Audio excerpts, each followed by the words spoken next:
धर्मानुरागी बंधुओं, आज आपके यहाँ 6:30 बजे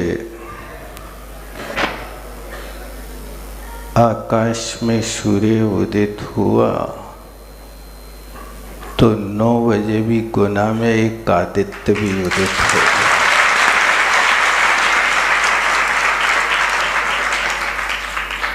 आदित्य का अर्थ समझते हैं आप लोग? सूर्य होता है संस्कृत में। तो महाराज श्री अपने यहाँ पधारे।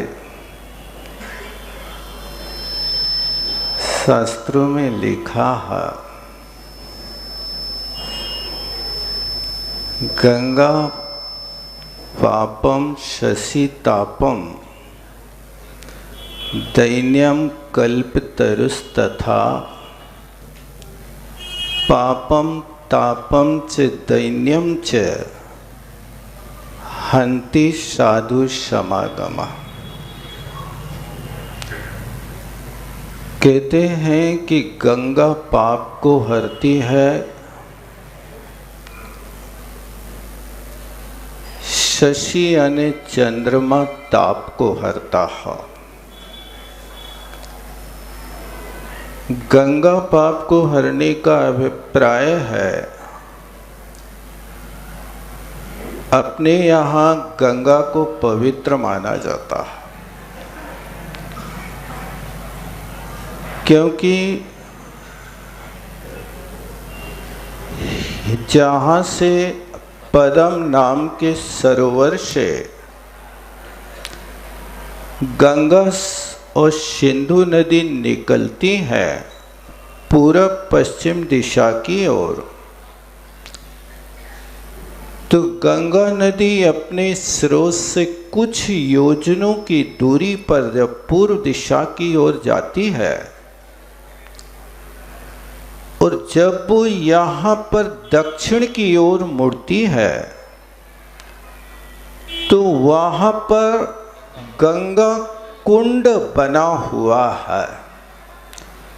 उस गंगा कुंड के ठीक बीचों बीच आकृतिम जिन बिंब विराजमान हैं, उस आकृतिम बिंब के ऊपर गंगा की धारा ऐसी गिरती है जैसे सुमेरु पर्वत पर शोधर्मा इंद्र विशाल कलशों को लेकर के परमात्मा का अभिषेक करता है, वैसी धारा गंगा नदी की यहाँ गंगा कुंड में विराजमान जिन बिंब के ऊपर आती, इसलिए वो सारा का सारा जल वहाँ से निश्रित होकर के अपने लिए गंधोदक के रूप में माना जाता है। लोक परंपरा भले ही कुछ लोग पवित्र तो मानते हैं, लेकिन कुछ और दूसरी प्रकार की प्रचलन की बातें आ गई।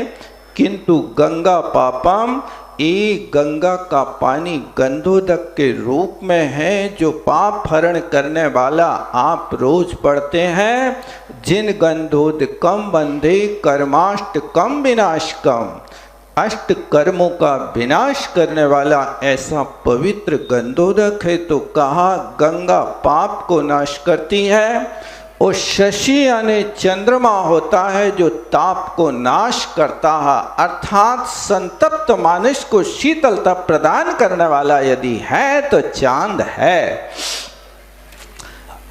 और इसके अलावा कल्प वृक्ष दीनता को नष्ट करता है। कल्प वृक्ष के निकट पहुंचने पर कोई व्यक्ति वहां दीन दरिद्री गरीब नहीं हो सकता, उसको जो चाहिए वो मिलता है। इसी तरह यहाँ पर आपको यदि 3 चीज़ों की जरूरत है पाप को मिटाना है तो गंगा में स्नान करते लोग, और ताप को मिटाना है तो चांदनी की प्रतीक्षा करते हैं, और इसके अलावा यदि मनोवांछित वस्तु की आवश्यकता है, दीनता को मिटाने की आवश्यकता है तो कल्प वृक्षों के निकट जाकर के वहाँ याचना करते हैं। इन 3 स्थानों पर जाकर के 3 मनोरथ पूर्ण हो सकते हैं। लेकिन चौथे चरण में लिखा है कि सत समागम करने से पापम तापम दैन्यम च हरति साधु संगमा।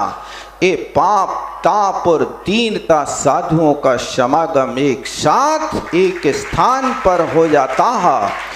इसलिए वास्तव में जिसके जीवन में गुरु नहीं उसका जीवन शुरू नहीं। मोक्ष मार्ग प्रारंभ होता है तो देशना लब्धि से होता है, और देशना लब्धि होती है तो वो यहाँ संतों के निकट आने पर ही हुआ करती है। धर्मानुरागी बंधुओं, हमारा कर्तव्य है कि मोक्ष मार्ग की परंपरा अक्षुण्ण चलती रहे। किसी प्रकार के बंटवारे के माध्यम से यदि हम बंटते हैं तो हमारे बंटने के साथ में कहीं भी हमारा मोक्ष मार्ग खंडित ना हो जाए।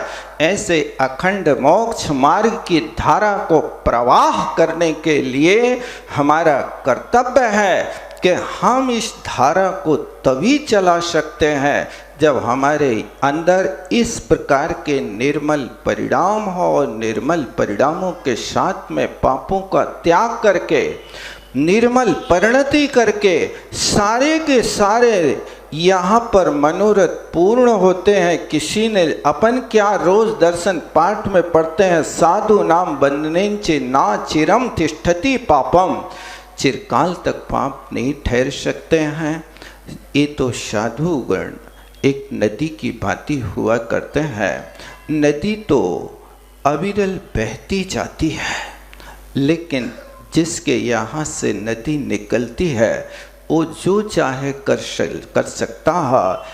किसी जगह के लोग हाथ पैर धो लेते हैं, कहीं के लोग उस नदी में कुल्ला कर लेते हैं, कहीं के लोग स्नान कर लेते हैं, कहीं के लोग मंजन कर लेते हैं, कहीं के लोग कपड़े धो लेते हैं।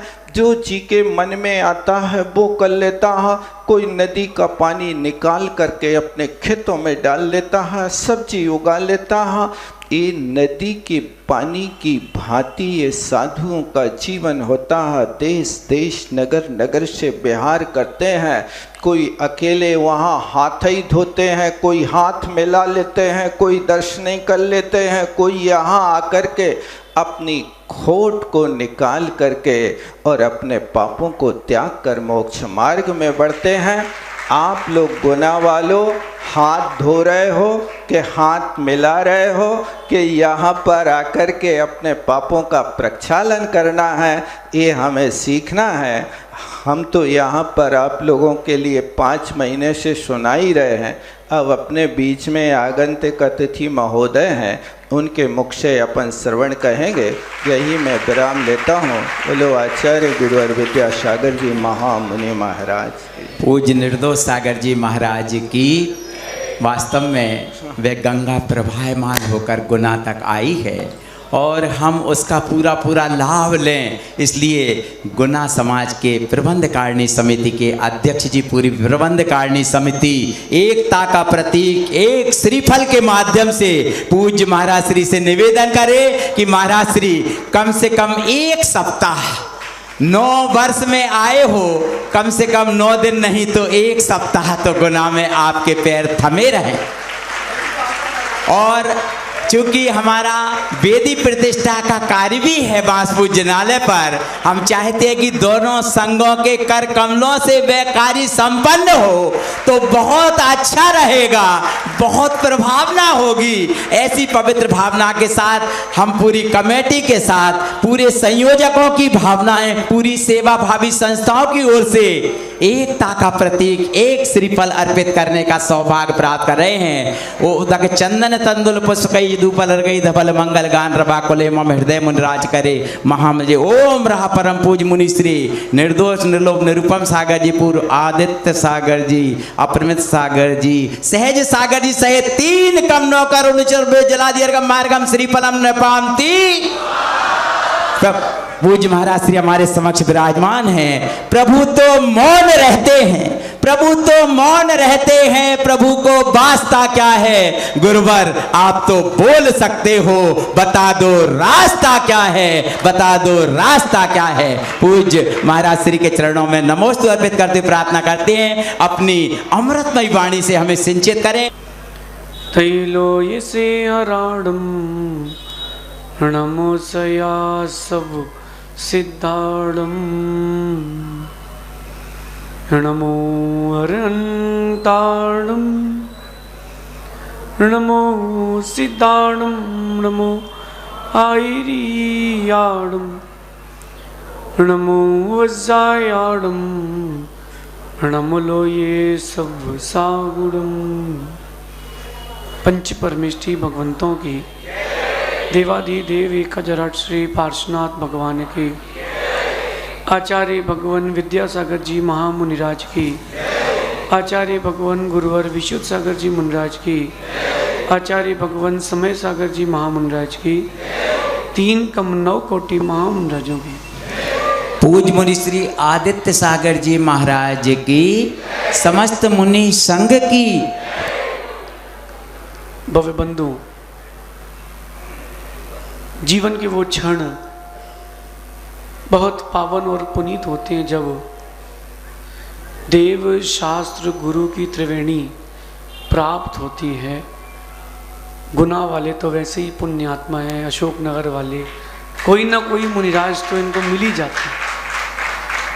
लेकिन एक बात बोलता हूँ कि नदियों से नदियाँ दुनिया में देखने मिलती हैं, लेकिन सागर से सागर का मिलन जिन शासन में ही देखने मिलता है।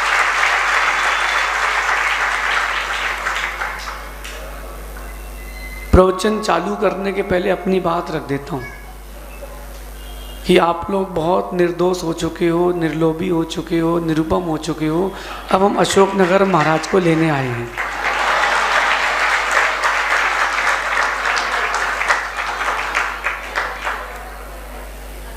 जैसे यहाँ एक साथ बैठे बहुत अच्छे लग रहे हैं, हम लोग अशोकनगर में भी ऐसे अच्छे लगेंगे।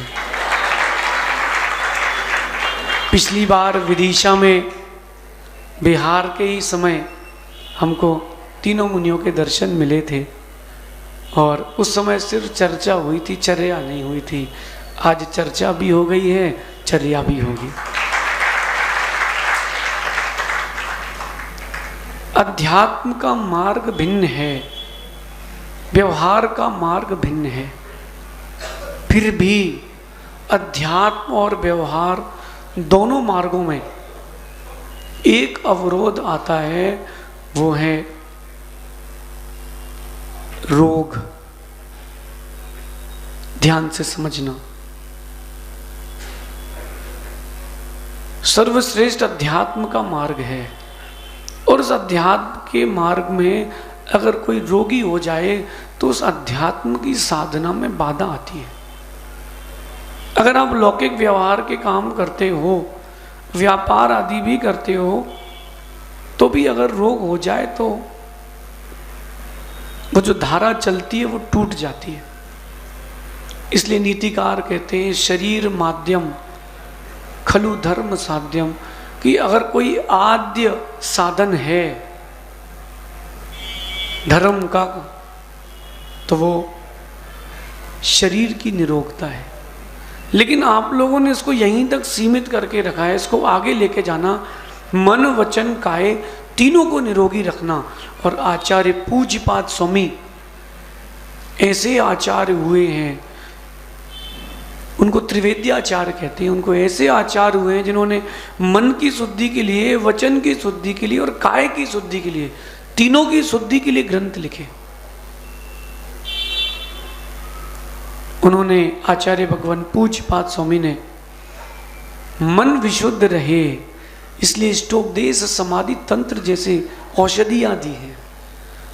आपके वचन की शुद्धि हो ऐसी उन्होंने जैनेन्द्र व्याकरण दी है और काय की शुद्धि रहे इसलिए उन्होंने पूज्यपाद स्वामी ने पुष्प आयुर्वेद ग्रंथ दिए। और महाराज श्री को आज मैं बताना चाहूँगा कि जैनेन्द्र व्याकरण पर महाराज जी ने बहुत काम किया है। व्याकरण के ग्रंथों पर देखो, आप लोगों का पुण्य तेज है कि आप लोगों को स्वाध्याय वाले महाराज मिले।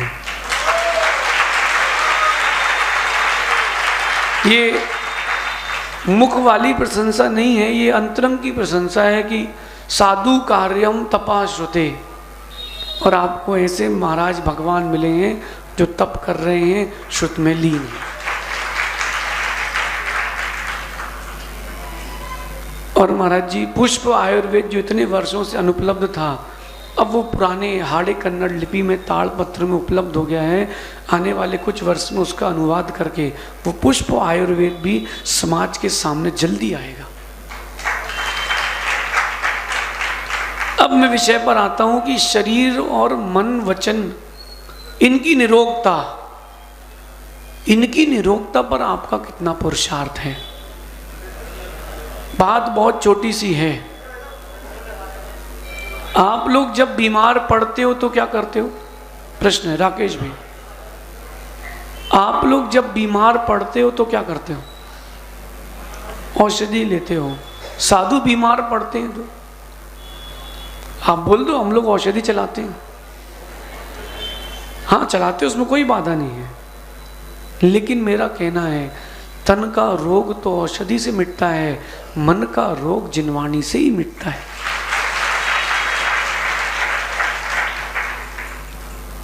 कोई डॉक्टर है सभा में?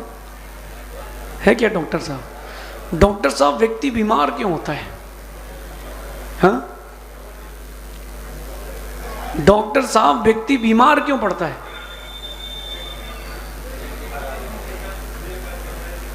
डॉक्टर साहब का कहना है कि अपत्य ले लिया, कुपत्य ले लिया तो बीमार पड़ गया। लेकिन डॉक्टर साहब एक कारण होता है बहिरंग, एक कारण होता है अंतरंग।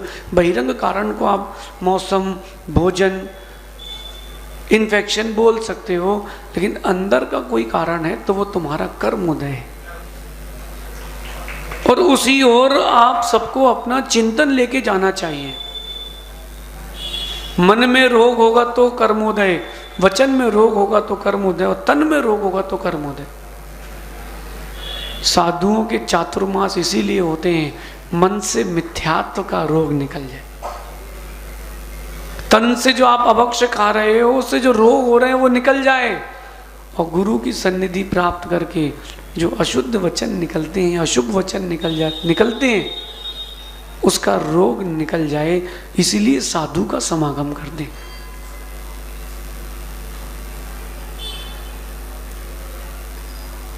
ये जो जीवन मिला है आपको केवल खाने और खोने के लिए नहीं मिला।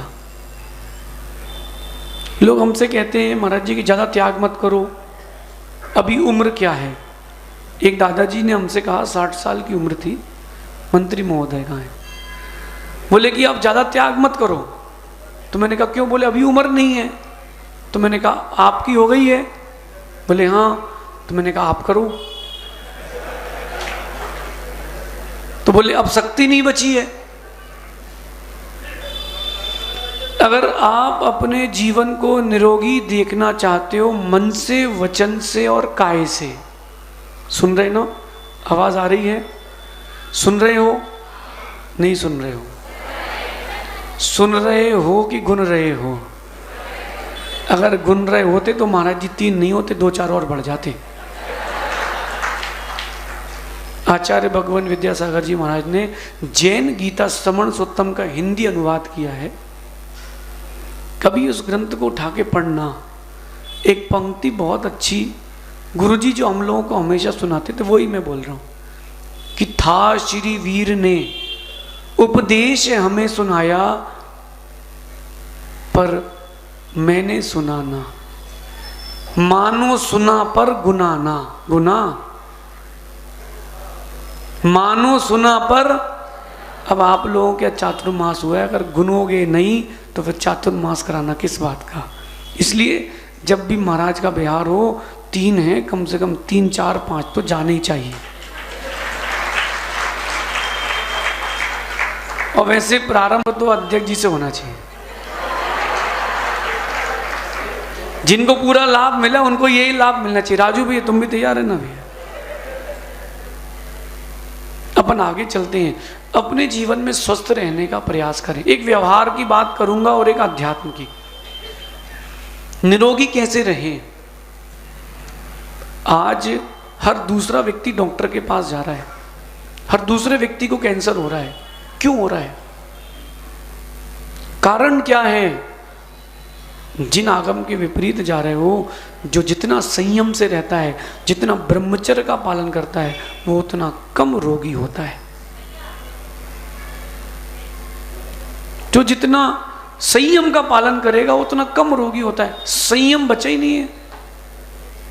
पहले के जमाने थे, महाराज लोगों ने प्रवचन दिए, 8-10 लाइनें बोली, एक आध को वैराग हो गया, दीक्षा ले ली, पढ़ो पढ़ो पढ़ो, आप पुराण ग्रंथ पढ़ो। उन्होंने थोड़ा सा बोला कि संसार असार है, जल के बुलबुले के समान, इतने में राजा को वैराग हो, दीक्षा ले ली। अब यहाँ 5-5 महीने साल भर से कह रहे हैं तो समझ में नहीं आ रहा। संयम, आप मां जितना संयमित रहेंगे उतना अधिक स्वस्थ रहेंगे। जो जितना अधिक ब्रह्मचर्य का पालन करेगा वो उतना स्वस्थ रहेगा। लेकिन धर्म की इस बात को अगर डायरेक्ट कह दूं तो पब्लिक अभी घर चली जाएगी। चिंटू, अगर हम बोलें कि ब्रह्मचर्य अणुव्रत लेना है, महाराज जी आता हूं, और तुम्हारी भाषा में कहूं कि अपनी पत्नी के प्रति लॉयल रहो, हाँ ये ठीक है। बात तो वही है, बात तो वही है। जो जितना संयम का पालन करेगा, जिन आगम कहता है, वो उतना स्वस्थ रहेगा। आप लोगों को ठंडी लग रही कपड़े में? नहीं लगती? साधु तो बिना कपड़े के भी गर्म है। ये गर्मी किस बात की है? कंबल ओढ़े हैं, संयम का कंबल ओढ़े हैं।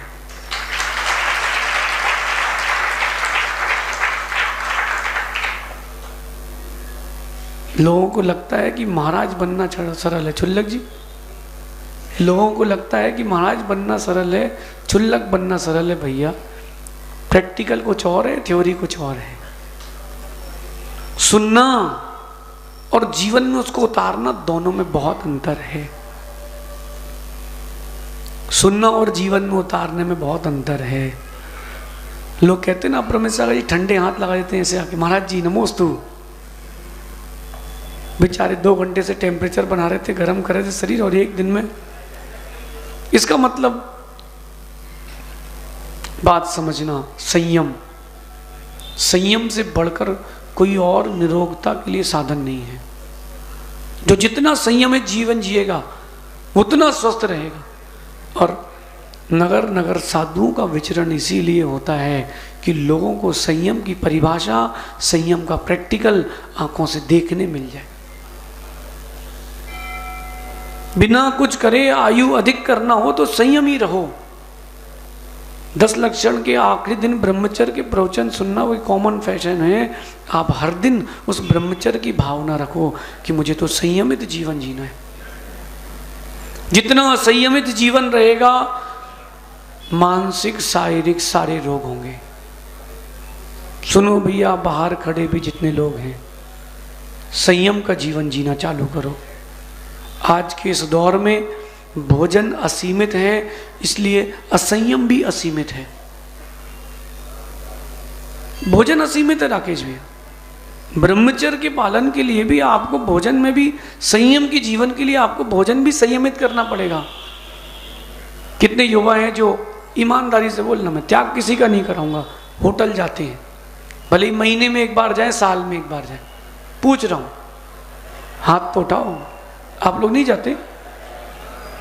अब त्याग नहीं करा रहा हूं, सुनो ध्यान से। जो आप वहां असंयमित भोजन करते हो, ईमानदारी से बताना, क्या वो भोजन शुद्ध है? हाँ कि ना? पता है ना आपको? ऊपर वाले भैया जितने नए छोरे हैं, राजस्थान की भाषा में छोरे कहते हैं, होटल जाते हो वो आपको फ्रेश भोजन बना के खिलाते हैं ना, तुरंत की ग्रेवी होती क्या? अब सुनो, असंयमित भोजन आपके अंदर उत्तेजना उत्पन्न करता है। ना जल्दी उठ पाओगे, ना जल्दी सो पाओगे, बॉडी का डिसबैलेंस हो जाएगा, जल्दी चले जाओगे। एक व्यक्ति डॉक्टर के पास गया, वो कहता है डॉक्टर साहब बहुत सर्दी है, बहुत खांसी है, दवाई दो। सो डॉक्टर साहब ने कहा कि परहेज, पहले परहेज, पहले परहेज, इसके बाद औषधि। ठीक है ना डॉक्टर साहब?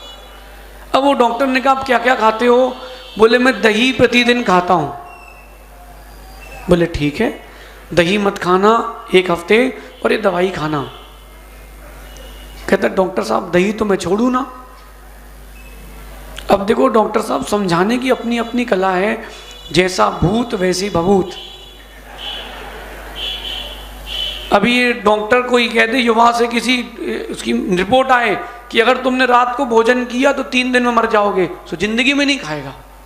और यहां कह रहे रात्रि भोजन मत करो, पाप है, सो मान नहीं रहे।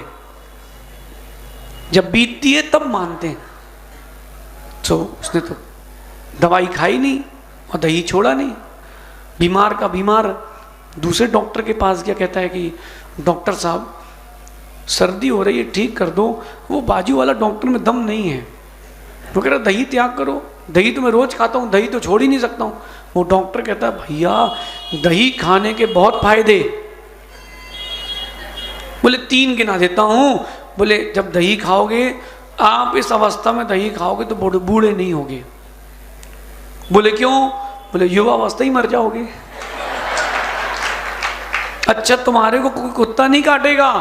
बोले क्यों? तुम लकड़ी ले टेक टेक के चलोगे, इतना खांसते हो, और तुम्हारे घर में कभी चोरी नहीं होगी। क्यों? रात भर खांसते रहोगे, चोर कहां से आएगा?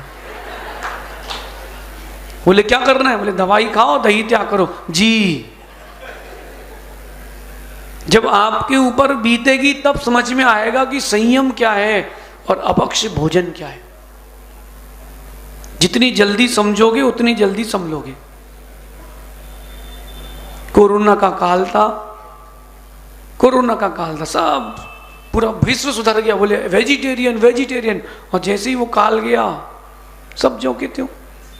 देखो जितने बच्चे बैठे हैं, ईमानदारी से कह रहा हूं, अगर आप लोग ये फास्ट फूड या पैकेट फूड खाते हो तो बुरा नहीं मानना, नाम के आगे जैन मत लगाना, मत लगाना। तुमको पता नहीं क्या आता है। कोटा की बात है, एक बच्चा अपने पिताजी से कहता है पापा ये पनीर की सब्जी में स्टिक भी आई है, स्टिक। तो पिताजी कहते दिखाओ जरा, हड्डी थी। मैं आपको बताने आया हूं, बचाना ना बचाना खुद को ही आपके ऊपर है। निरोगी रहना है, घर का शुद्ध भोजन करो। यद्यपि लोग आपको बोलेंगे कि आउटडेटेड हो, तुम बाहर नहीं खाते हो। लंबा जीना है, धर्म ध्यान अधिक दिन तक करना है, पंच परमेश्वर की अधिक दिन तक आराधना करना है, संयमित जीवन रखना पड़ेगा।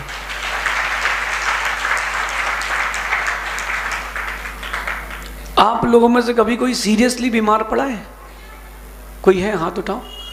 बेटा खड़े हो जाओ, नहीं तुम घबराओ नहीं, लोग देख भी लेंगे। बीमार पड़े ना बेटा सीरियसली? डेंगू हुआ था, डॉक्टर ने क्या खिलाया था बेटा उस समय?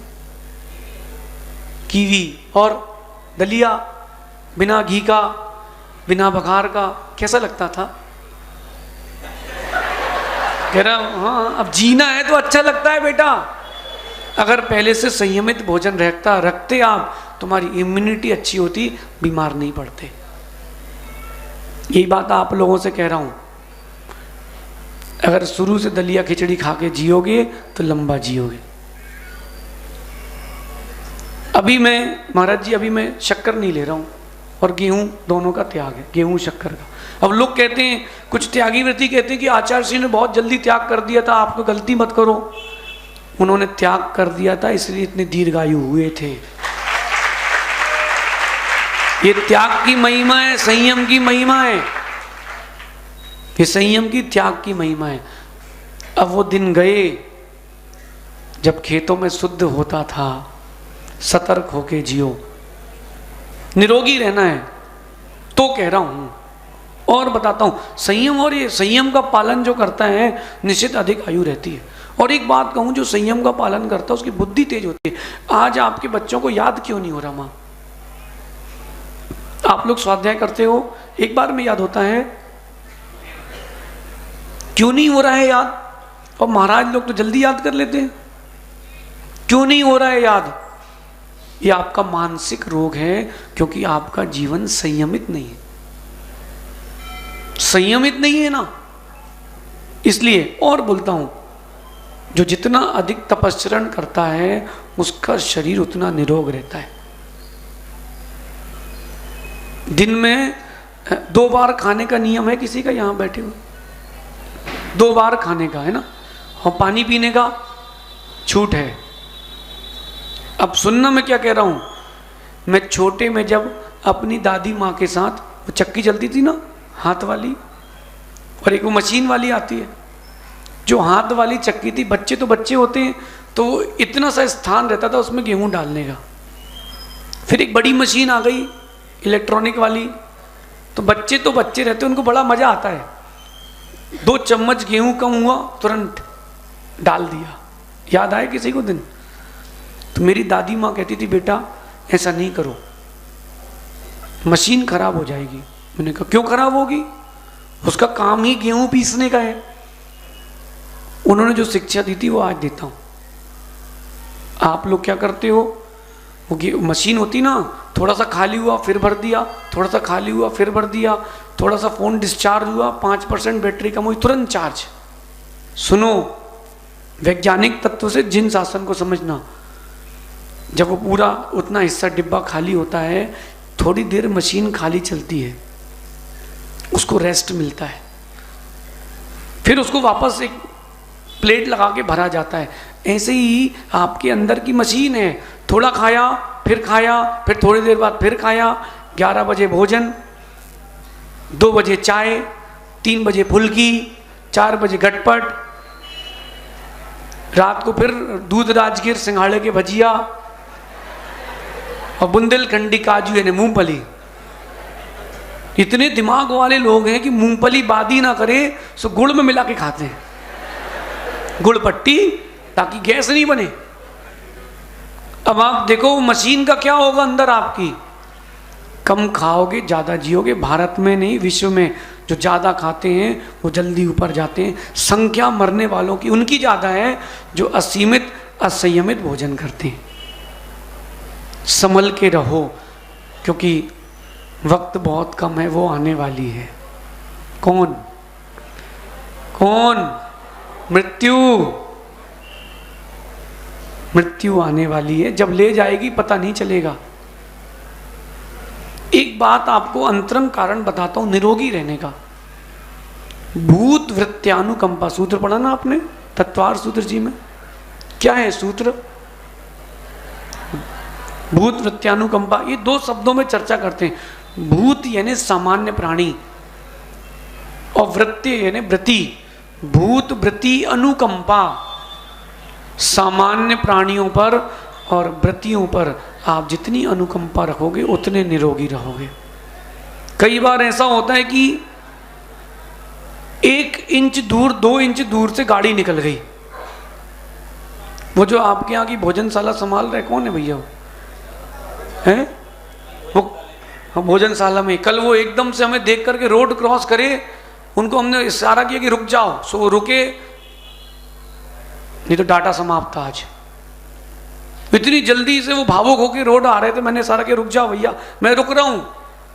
वो उन्होंने ट्रक देखा ही नहीं, बोले वो 4 महीने से महाराज की सेवा करे तो बच गए।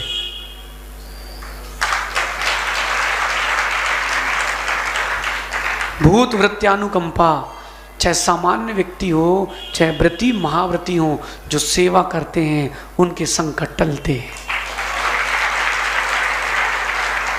पूछना जाके उनसे आप कल, वो 1 इंच से रह गए भैया, बस हम लोग स्वाध्याय के लिए रुक रहे थे और वो रोड क्रॉस कर रहे थे, बस वो भोजन देखा आपने, वो बचे क्यों?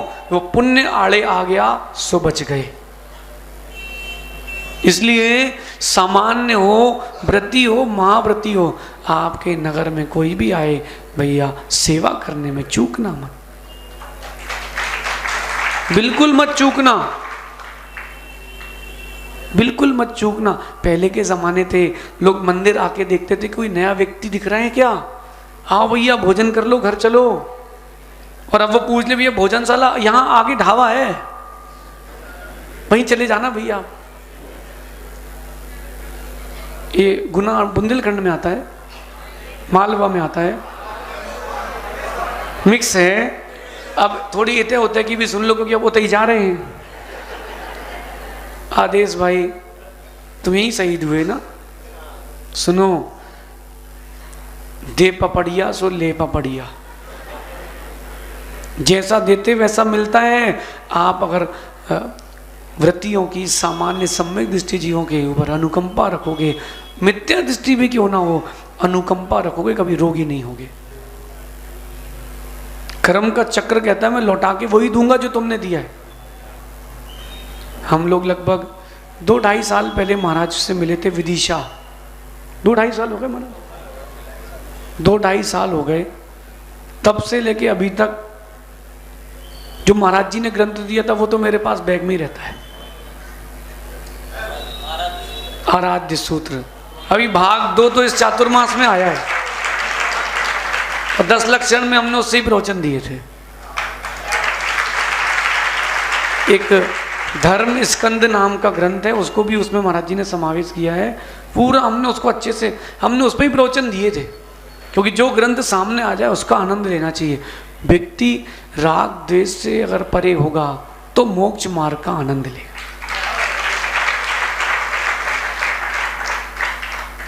और वो जो कवर चढ़ाते ना लोग, समझदार थे, बोले महाराज जी जिनका लिखा है, मैंने कहा उनका नाम ऊपर लिख देना भैया, तो अनिन्नवाचार का पालन होना चाहिए। बात समझो मैं क्या कह रहा हूं। छोटी छोटी चीजें आपको रोगी बनाती है, मानसिक रोगी। आज देखो जिन शासन, आप कह रहे दो संग, भैया ये गलत फहमी है, सब महावीर के वंशज हैं। आज सब एक साथ बैठे हैं, समाज में कितनी हर्ष की लहर है। मैं तो बुरा नहीं मानना, थोड़ा हम खुल के बोलते हैं। अगर ऐसे साधु भारत में सब जगह हो जाएं, जिन शासन का डंका बजेगा, नमो लोए सव्व साउड़म कहना और जीवन में आचरण में उतारना, दोनों में बहुत अंतर है। अच्छा ईमानदारी से बोलना, महाराज जी नहीं मिलते तो कैसा लगता? अच्छा हम नहीं मिलते तो कैसा लगता? अच्छा नहीं लगता ना, क्योंकि दोनों मानसिक रूप से स्वस्थ हैं, इसलिए मिले हैं। अब बाकी हमारा तो यही निवेदन है कि गंगा यहाँ बहुत बह चुकी है, थोड़े चींटे अशोकनगर में बरसना चाहिए और अच्छा लगेगा। देखो भैया ऐसा है, अब यहाँ पर महाराज जी क्या है, नियम है खेती का, ज़्यादा पानी दो तो फसल खराब होती है। अब आप अशोकनगर चलो, वहाँ पानी देना, फिर यहाँ पे आके फसल काट के ले जाना।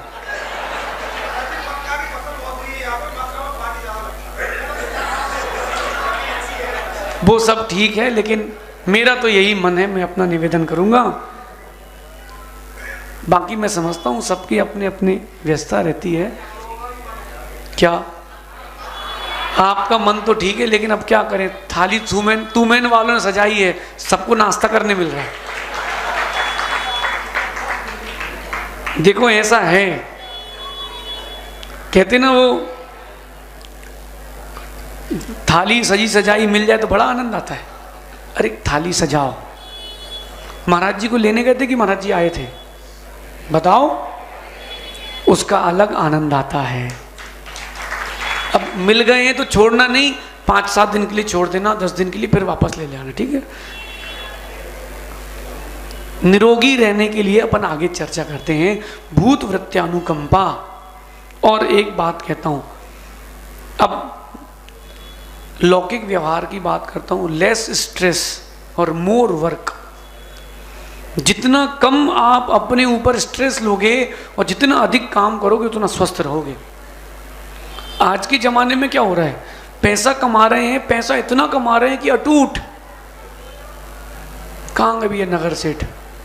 सुनो भैया, पैसा तो आप लोग बहुत कमा रहे हो, लेकिन कभी सोचा कि नहीं, पैसा अकेला सब कुछ नहीं है। धन अर्जन तो करो, लेकिन धर्म अर्जन को छोड़ के मत करना।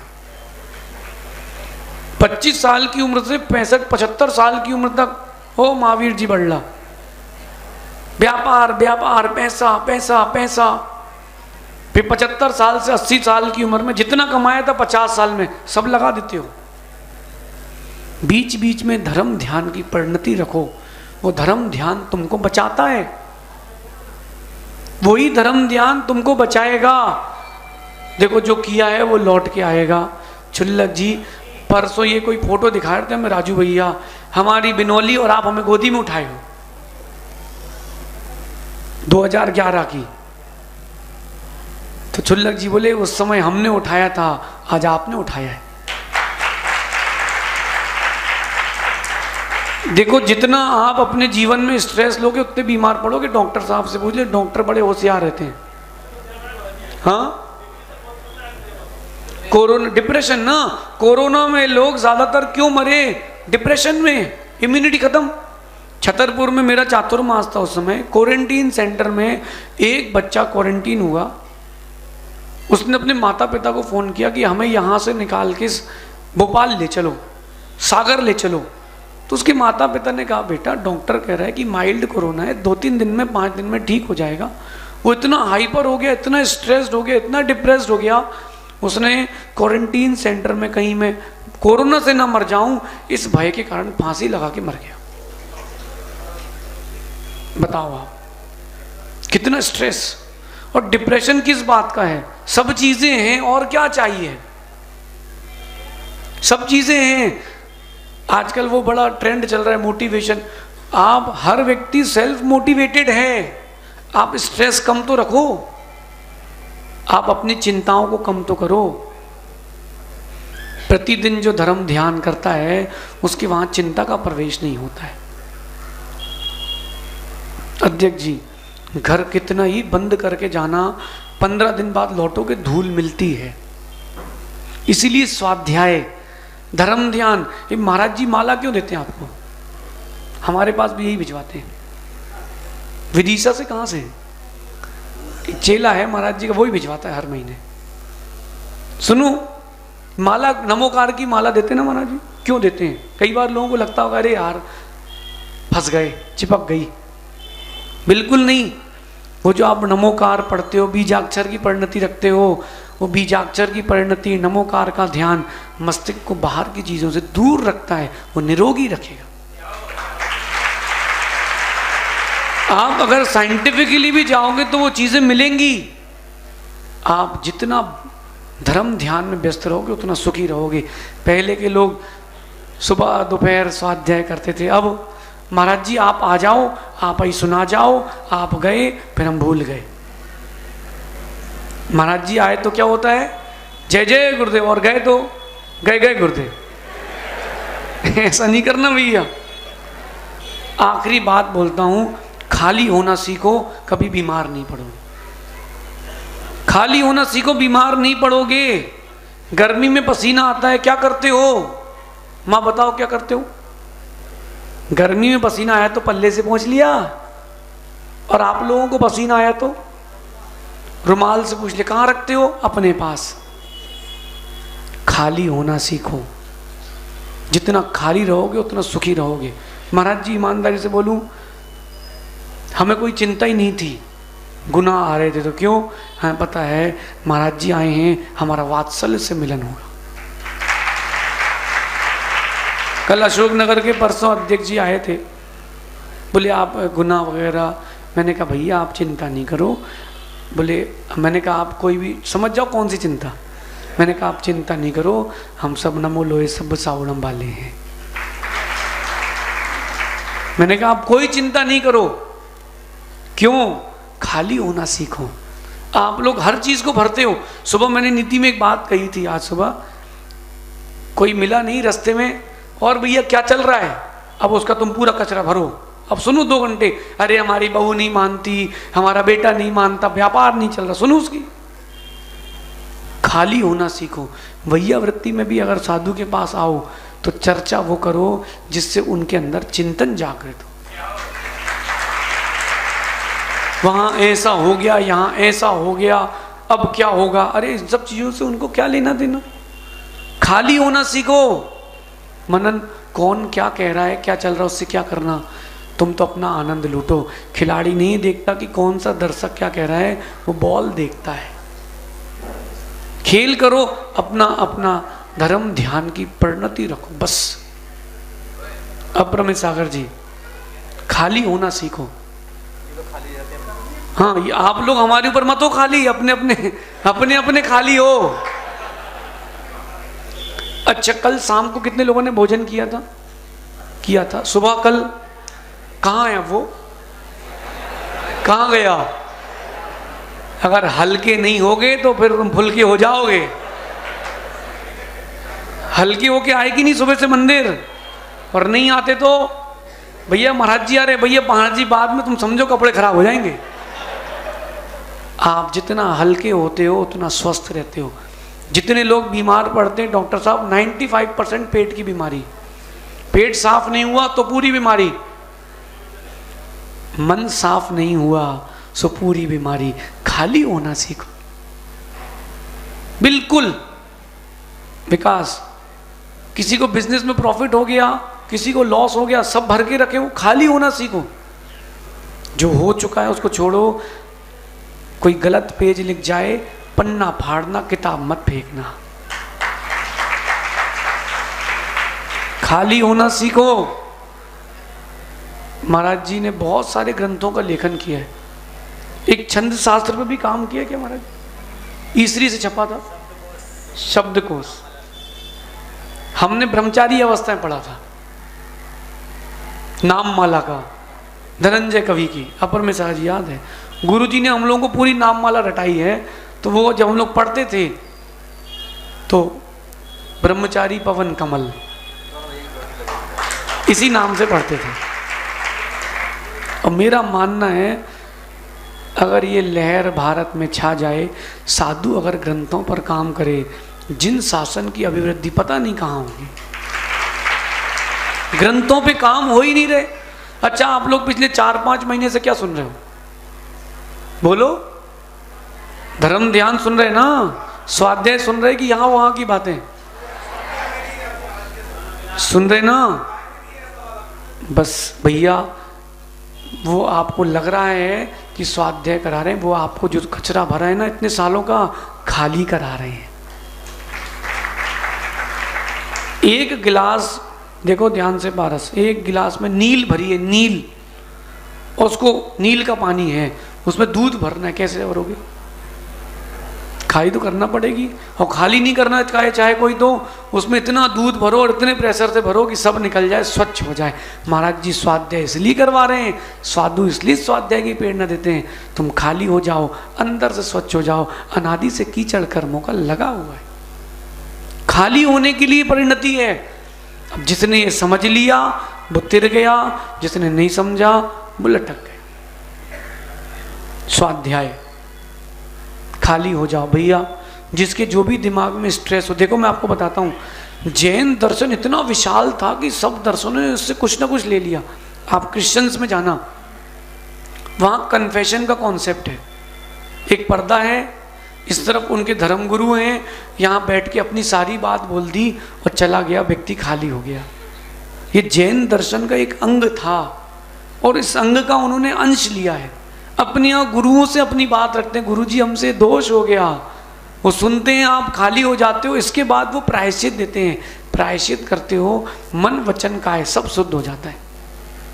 हल्के होते कि नहीं? कभी ऐसा हुआ कि गाड़ी के नीचे कोई जानवर आ जाए और कितनी बेचैनी होती है, और जब तक महाराज से नहीं बताया तब तक बेचैनी रहती है। महाराज जी को बताया, उन्होंने सुन लिया, नहीं हुए क्या हल्के? सुबह सुबह हल्के जो होके आए हैं उनसे कह रहा हूँ, जैसा सुबह हल्के होके आए हो, जीवन के हर समय विभाव भाव को बाहर निकाल के हल्के हो जाओ। हल्के हो जाओ। पुष्प जी, लोहाड़िया जी, हल्के हो जाओ। क्या इतना वजन ला दो कपड़े का, हल्के हो जाओ। चुल्लक जी, वजन ला दे हो, हल्के हो जाओ। अपर में सागर जी अब अपने लिए हैं, अपन कर्मों का वजन लादे हैं, हल्के हो जाएं, सिद्ध बन जाएं, निरोगी हो जाएं। अगर निश्चय से कोई निरोगी है तो वो सिद्ध है, क्योंकि अरियंत भी 4 रोग यानी 4 कर्म सहित हैं। निरोगी होने का ये उपाय है, और निरोगी जीवन बड़ा आनंद का जीवन है। आप सभी स्वस्थ रहें, मन से, वचन से, काया से। किसी भी प्रकार से कोई भी व्यक्ति की कोई भी बात हो दिमाग में रखना ही नहीं। ओम, इसके बाद ओम डिलीटाय नमः। कचरा क्यों रखो? आप जितना बाहर का कचरा रखोगे उतना दुखी रहोगे। खत्म करो। घर में झाड़ू के बाद पोंछा लगाते हो, पोंछा क्यों लगाते हो? किसकिसापन ना रहे। जो भी आपके मन में विकल्प हो उनको बाहर निकालो, झाड़ू लगाओ, फिर पोंछा लगा के ओम डिलीटाय नमः, जीवन को स्वस्थ रखो। ऐसा चिंतन करोगे तो विशुद्धि, वरना विशुद्धि। आप सभी ऐसे ही साधुओं का समागम प्राप्त करते रहें, विशुद्धि को जारी रखें। मैं तो सोचता हूँ भगवान जितने लोग यहाँ बैठे सब मुनि बन जाए। भारत में ऐसा कोई जैन मंदिर ना हो जहाँ चातुर्मास ना हो, सब जगह साधु ही साधु हो। फिर देखो क्या आएगा आनंद। फिर आएगा वही ऋषभदेव महावीर स्वामी का युग फिर से लौट के आए। आप सभी अपनी विशुद्धि जारी रखें। आज के प्रवचन सुन करके खुद को निरोगी रखें, खाली हो जाएं। शेष आगे देखेंगे। भगवान महावीर स्वामी की, आचार्य भगवान गुरुवर विशुद्ध सागर जी महाराज।